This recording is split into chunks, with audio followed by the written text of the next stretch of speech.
Okay, welcome to the session on communicating river restoration. The first half of this will be Tony talking to you a little bit more about what we've been doing for the whole of the Restore project. And as part of that, she will be showing us a little bit about the wiki tool. And just to reinforce, for those of you who were in the Reform sideshow yesterday, just as a reminder that the wiki tool is a communications tool very much, and we're very much working with the Reform side in terms of the scientific evidence that they are collecting for the more detailed case studies, and that should be self-evident when Tony talks a minute. So on that note, I will pass you over to Tony, our project manager, to talk about a little bit about what we've been doing with Restore over the last few years. Thank you, Jenny. Do you have a few slides?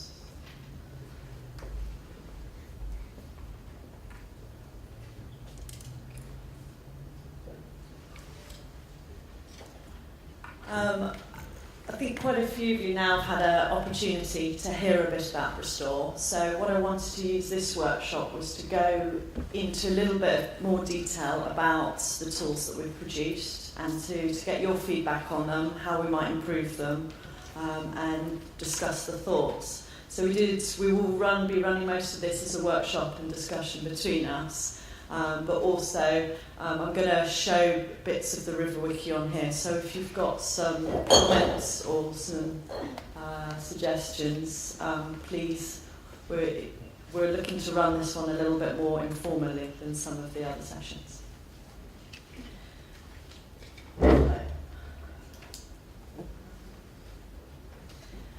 Just to also remind you the list of different people that have been and organisations involved in the Restore project.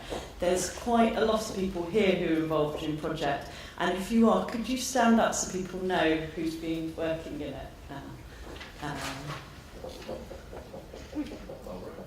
Great, thank you very much. What wanted to remind you is there has been a lot of talk about delivering catchment approach, integrated approaches. So just to bear that in mind, that we need tools to be able to do that and to be able to deliver those types of working in partnership, trying to link all the collaboration, some innovation from people with the regulation. So very much remember keeping some of these things in mind when we're discussing it. The other area to do with ecosystem services or valuing river restoration, again, that's been talked about a lot at this conference. But that's all part of communicating and influencing how we manage our rivers. So again, that's something, do we have the tools to do that? What do we need to help communicate?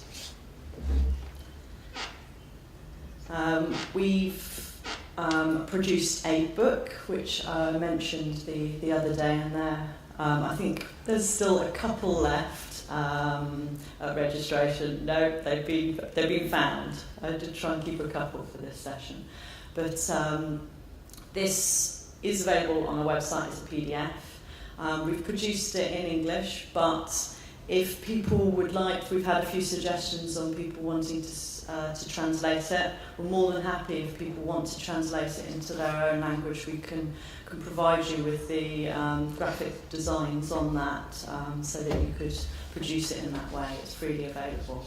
But within that, there's a number of case studies that have been written up to show the value of the river restoration, but very much looking at it from a architect's, a developer's point of view. We've also gone through within the booklet to try and put river restoration and the benefits of it from their perspective. The River Wiki. This has been updated last week, so this front screen's actually a little bit different than if you've gone on it previously. I did email people who'd signed up for this session prior to this event to see if you could have a little look at the wiki and also the website. So I hope that you're able to either have a play of it in the lobby or have a look at it there.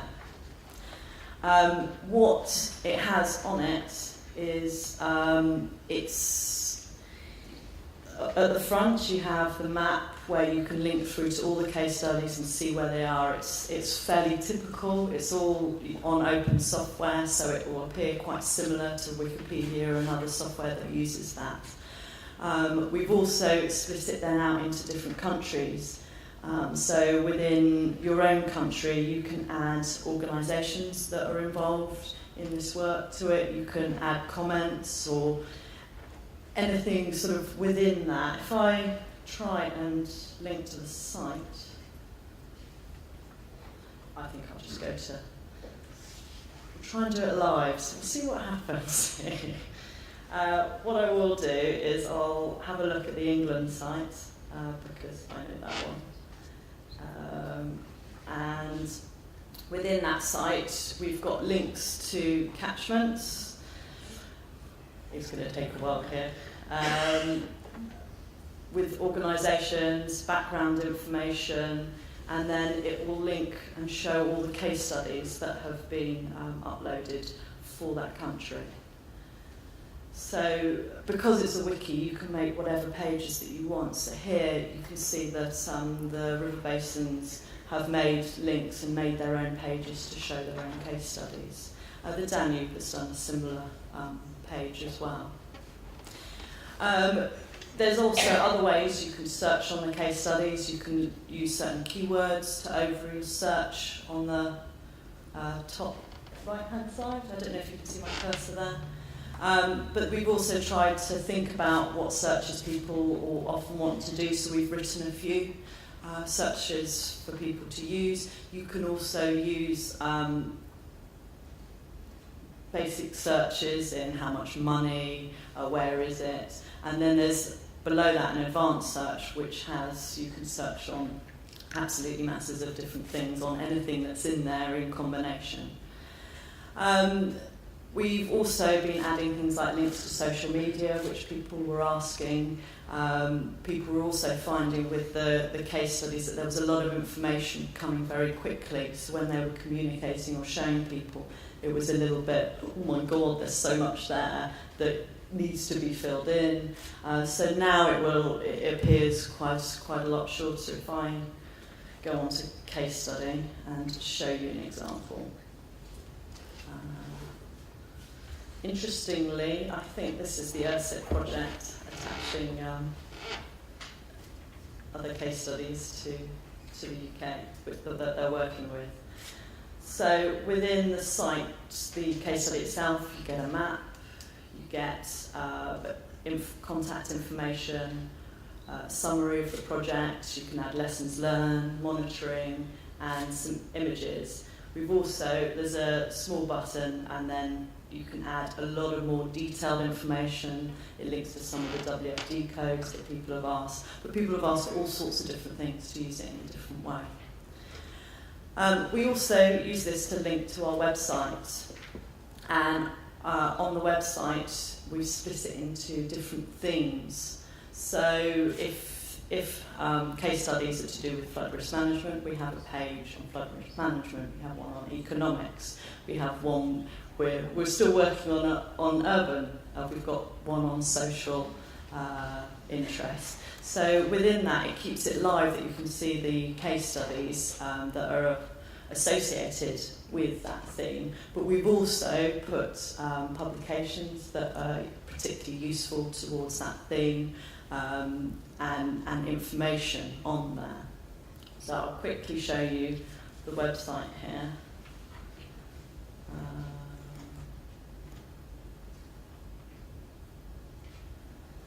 So that, yeah, this is the home page, and up under river restoration you will get all the list of the different themes.